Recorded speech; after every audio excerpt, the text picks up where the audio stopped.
ప్రతి ఉదయం రామయ్య ఆనందంగా లేచి తన పశువులకు మేతపెట్టి కోళ్లకు ధాన్యం చల్లేవాడు.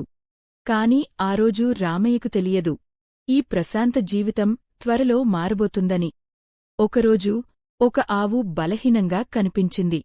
రామయ్య వెంటనే పశుమందుల దుకాణానికి వెళ్లాడు. రామయ్య మందుల దుకాణదారుడిని మందు అడిగాడు. ఇది యాంటీబయాటిక్ సార్, వెంటనే పనిచేస్తుంది. 2 డోసులు ఇస్తే చాలు, ఆవు మళ్లీ బాగుపడిపోతుంది. రామయ్య ఆ మందు తీసుకుని ఆవుకి ఇచ్చేశాడు. కాని అతనికి తెలియదు, ఆ నిర్ణయం భవిష్యత్తులో పెద్ద సమస్య అవుతుందని. ఆ మందు ఆవు శరీరంలోకి వెళ్ళింది.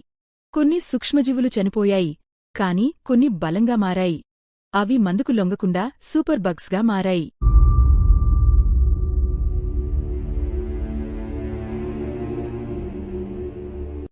కొన్ని రోజులు గడిచాయి. ఆవు మళ్లీ అనారోగ్యంగా కనిపించింది. రామయ్య మళ్లీ అదే మందు ఇచ్చాడు. కాని ఈసారి ఆ మందు పనిచేయలేదు. ఆవు ఇంకా బలహీనంగా మారింది. ఇతర జంతువులు కూడా అస్వస్థంగా కనిపించాయి. రామయ్య ఆశ్చర్యపోయాడు. ఇదేం జరుగుతోంది? మందు ఎందుకు పనిచేయడం లేదు? ఆయన ముఖంలో ఆందోళన, నిరాశ స్పష్టంగా కనిపించాయి. తర్వాత రోజు ఉదయం రామయ్య ఇంటి దగ్గరికి గ్రామ వెటర్నరీ వైద్యుడు శేఖర్ గారు వచ్చారు. రామయ్య తన సమస్యను ఆందోళనగా వివరించాడు. వైద్యుడు శ్రద్ధగా విని ఆవును పరిశీలించాడు. తరువాత స్నేహపూర్వకంగా చెప్పాడు. రామయ్య, నువ్వు మందుని సరైన విధంగా వాడలేదు. అందుకే సూక్ష్మజీవాలు మందుకి ప్రతిఘటిస్తున్నాయి. దీనినే యాంటీమైక్రోబియల్ రెసిస్టెన్స్ ఏఎంఆర్ అని అంటారు. అన్ని యాంటీబయాటిక్ మందులు ఎప్పుడూ డాక్టర్ సలహా మేరకే వాడాలి, శుభ్రత పాటించాలి, టీకాలు వేయించాలి, సరైన మోతాదులో మందు ఇవ్వాలి.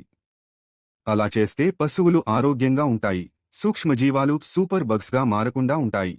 డాక్టర్ మాటలను రామయ్య జాగ్రత్తగా విన్నాడు. ఆ రోజునుంచే అతను ప్రతి నిర్ణయంలో వైద్యుడి సలహా తీసుకోవడం ప్రారంభించాడు. కొన్ని రోజుల్లోనే పశువులు ఆరోగ్యంగా మారాయి.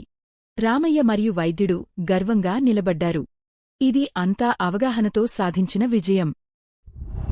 యాంటీబయాటిక్స్ జాగ్రత్తగా వాడండి, ప్రాణాలను కాపాడండి. పశువులు మాత్రమే కాదు, మనుషుల్లో కూడా వైద్యుడి సలహా లేకుండా యాంటీబయాటిక్స్ వాడకండి. మానవులు, జంతువులు, ప్రకృతి, ఈ 3 కలిసే మన ఆరోగ్యానికి మూలం.